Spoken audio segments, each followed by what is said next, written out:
আসসালামু আলাইকুম সম্মানিত ভিউয়ার্স, আশা করি সবাই ভালো আছেন। তো বন্ধুরা, আজ আমি আপনাদের দেখাবো একটা ড্রিল মেশিন মেরামত করে এটার প্রবলেম কি হয়েছে।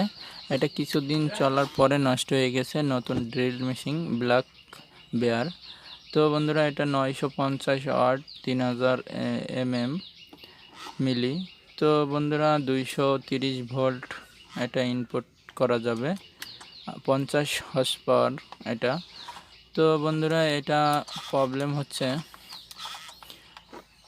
খুলে দেখব কি হয়েছে। মূলত এইগুলার শুধু কার্বনগুলাই নষ্ট হয়, তা কি করে কার্বন চেঞ্জ করতে হয় এটাই আমি আপনাদের দেখাবো। অবশ্যই ভিডিওটি মনোযোগ দিয়ে দেখলে আপনারাও যে কোনো ড্রিল মেশিনের কার্বন সুইচ, তারপরে আর্মি সাইট এইগুলা চেঞ্জ করে দিতে পারবেন। সবগুলো আমি আপনাদের এই ভিডিওর মাধ্যমে বলে দেব। প্রথমে এখানে দেখবেন অনেকগুলা স্ক্রু আছে, নাট আছে, এগুলা খুলে নেবেন। বন্ধুরা, নাটগুলো খোলার পরে এরকম একটা টেস্টার নেবেন। টেস্টার দিয়ে হালকা করে চার্জ দিলে এটা খুলে আসবে, ঠিক আছে। এখানটায় জয়েন্টের মুখ আছে, এগুলো খুলে নেবেন।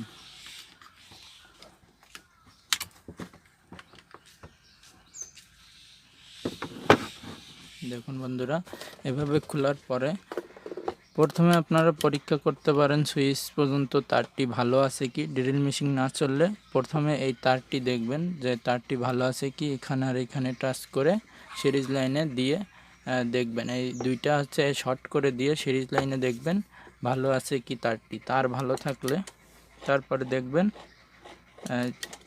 এখানে কার্বন ক্ষয় হয়ে গেছে কি। তো বন্ধুরা, এইখানে দেখুন আমি দেখতে পাচ্ছি কার্বন ক্ষয় হয়ে গেছে। তো বন্ধুরা, এর কার্বনগুলো দেখুন কীরকম। যদি ছোট হয়ে যায় তারপরে এর সাথে না লেগে থাকলে এগুলো চলে না। তো বন্ধুরা, এইভাবে এই কার্বনের ইয়েটা খুলে নেবেন, যেখানে কার্বন বসানো থাকে কভারটা। তো দেখুন বন্ধুরা, কার্বন অনেক ছোট হয়ে গেছে। তো এজন্য আমি কার্বনগুলো চেঞ্জ করে দেব। এখানে দেখুন আমি নতুন কার্বন নিয়েছি সেম মাপের।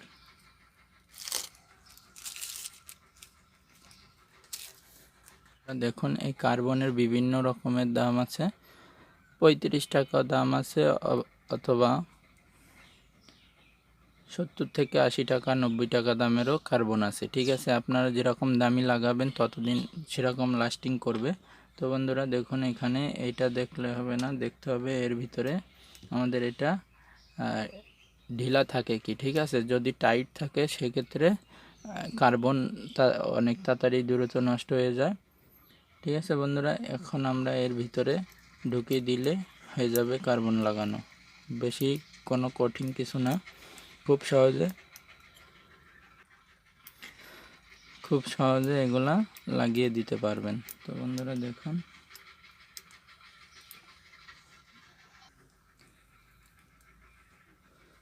বন্ধুরা একটা কার্বন এর ভিতরে লাগানো হয়ে গেছে। এই দেখুন এখানে স্প্রিংটি আপ ডাউন করতেছে।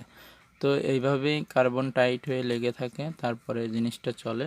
তো বন্ধুরা, এর ভিতরে আমি কার্বন লাগিয়ে আপনাদের দেখাই। তো কার্বন লাগানোর সবার প্রথম কার্বনের তারটি অবশ্যই লাগিয়ে নিতে হবে। দেখুন এটা কিভাবে আমি লাগিয়ে দিলাম। এভাবে লাগানোর পরে শুধু জাস্ট স্প্রিংটি এর ভিতরে ঢুকিয়ে দিলেই হবে। দেখুন বন্ধুরা, এখানে আমার লাগানো হয়ে গেছে। এখন এখানে বসিয়ে দিলে হয়ে যাবে। দেখুন বন্ধুরা কিভাবে বসাবেন, এটা এভাবে বসিয়ে দিলাম।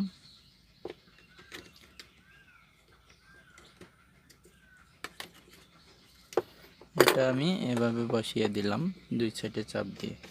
তো বন্ধুরা দেখুন, এই সেমভাবে বসানোর পরে এখন যদি আমি লাইনটি দেই কি হবে দেখুন বন্ধুরা। এখন আমি সিরিজ লাইনে কর্ডটি লাগিয়ে দিয়েছি। এখন আমরা চেক করব যে ঘুরতেছে কি না। তো অবশ্যই এখানে ধরে রেখে আমরা সুইচটি টিপ দেব।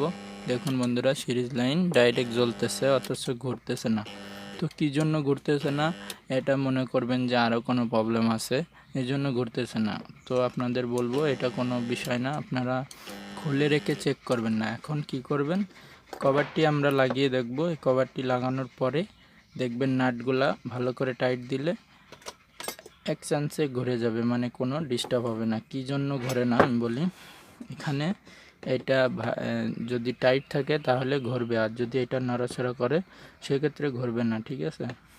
আর ভিতরে যে এটা আর্মি সেট যদি নষ্ট হয়ে যায় সেক্ষেত্রে কার্বন লাগানোর পরেও ঘুরবে না। এই আর্মি সেটটি কিনতে পাওয়া যায়, চেঞ্জ করা যাবে। আর এখানে যদি সুইচ নষ্ট থাকে সেক্ষেত্রে চলবে না। তো এখানে সুইচ নষ্ট থাকলেও সুইচগুলো কিনে আপনারা লাগিয়ে দিতে পারবেন, ঠিক আছে। তো বন্ধুরা আমি এখন আপনাদের ফিটিং করে চালিয়ে দেখাবো। এখন ঘুরে নাই, তো এটা ইজি আছে, কোনো সমস্যা নেই। আমি এখন কভারটি লাগিয়ে আপনাদের ঘুরিয়ে দেখাবো।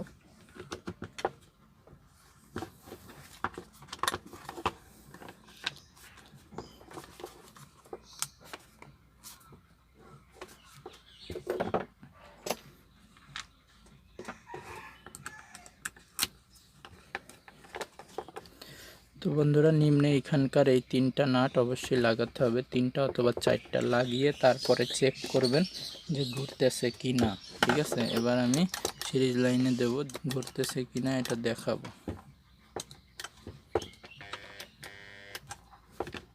বন্ধুরা দেখুন আমরা এখন এটা সিরিজ লাইনে দিলাম, দেওয়ার পরে চেক করব, দেখব এটা ঘুরতেছে কি না। একটু লক্ষ্য করুন বন্ধুরা, দেখুন সিরিজ লাইনে দিলাম, দেওয়ার সাথে সাথে হালকা করে ঘুরতেছে, দেখুন বন্ধুরা এখানে ঘুরতেছে হালকা করে।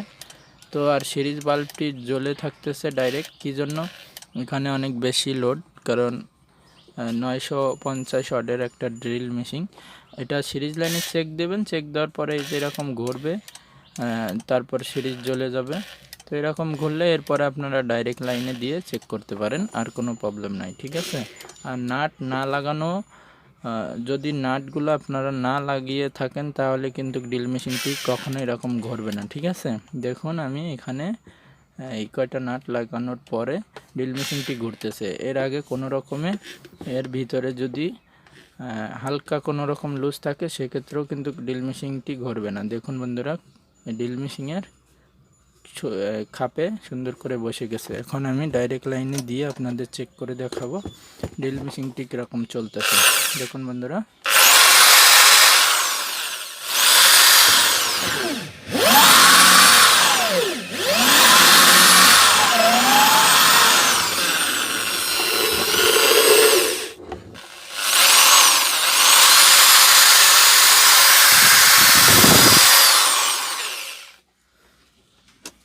তো বন্ধুরা দেখলেন আমার কিভাবে ড্রিল মেশিনগুলোর কার্বন চেঞ্জ করতে হয়।